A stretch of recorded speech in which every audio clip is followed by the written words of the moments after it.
Climate change will test our intelligence, our compassion, and our will.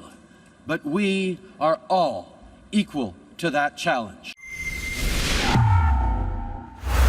Environment and Climate Change Canada is illegally withholding documents requested 8.5 years ago. The Ministry of Carbon Taxes and Climate Doom, headed by Stephen Guilbeault, has confirmed that the department has stopped working on an access filing by Rebel News into the carbon footprint of officials and bureaucrats to attend the United Nations Paris Climate Conference way back in 2015. One of the things we're asking those ministers, and particularly the Canadian Environment Minister, Catherine McKenna, is to pay a lot of attention to the issue of adaptation to climate change. I mean, it's happening, we know it.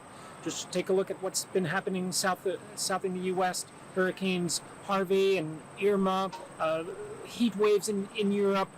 The Access to Information request was first submitted on January 5th, 2016. Now, the 2015 Paris climate meeting gave birth to the Paris Accord, which spawned the current Trudeau carbon tax, crushing Canadians as a key driver of inflation on everything from food to fuel to electricity and home heating. The agreement, signed onto by former Chief Climate School, former Environment Minister Catherine McKenna, put the burden on reducing CO2 emissions, if you care about those sort of things, and I don't, onto developed countries, while giving China a pass as a so-called developing nation to emit CO2 unrestricted, although the communist nation is the world's second largest economy.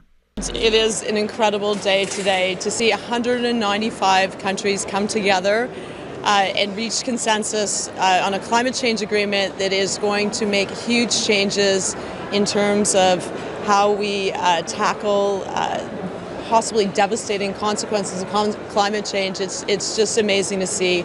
I'm really thrilled that Canada was able to play an active part of it, and we see really concrete changes. Canada that year sent an enormous delegation to Paris to preen to the world that the newly elected Justin Trudeau was not going to be another climate criminal like former Conservative Prime Minister Stephen Harper. According to Carbon Brief, Canada deployed 382 activists and politicos to Paris. Now, that's a lot of carbon emissions expended to send people across an ocean on a jet to tell me to keep my SUV parked in an effort to save the planet.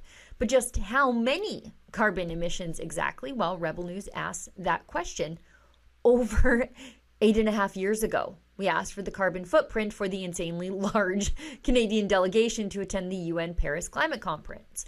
We are able to do this work thanks to your generous donations to an access filing fund at rebelinvestigates.com. And in clear violation of information laws, the Department of Climate Change has not turned the information over, not worked on the file, and now wants to abandon it and give Rebel News a few bucks to go away. Quality of life matters. Affording groceries and the basics matters. Ottawa has a different agenda. Their energy production cap will cut your family's budget, which means less money in your wallet. We say let common sense prevail. Tell the feds at scrapthecap.ca. After following up on overdue requests for information into the federal government, Rebel News received this correspondence from Climate Change Canada.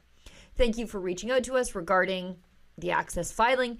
Your request is active, but unfortunately, as mentioned previously, the analyst assigned is no longer with the department, and this file has become a backlog file. Due to the age of this request, we would like to confirm if you are still interested in proceeding or if you would like to replace it with a new request free of charge. If you wish to open a new request, please make note so that we know to waive the fee. The ministry took a 60-day extension on February 3rd, 2016, which meant the response was legally due in April of 2016. Then the ministry ignored the filing for close to a decade. 8.5 years and 7 climate change conferences since. The 8th one is just a month away, and the ministry hopes we'll just take an ATIP credit and hit the bricks. Not a chance. Rebel News is refiling until we have this data. Apparently, the only carbon footprint these people care about is yours. But we care about theirs because they made us care. For Rebel News, I'm Sheila Gunn Reid. It's tedious, but I think it is important work to hold the government to account for the decisions they make behind closed doors using your money. If you agree with me, consider making a donation to a special investigations website, rebelinvestigates.com. And thank you in advance to everyone who makes this important and voluminous work possible.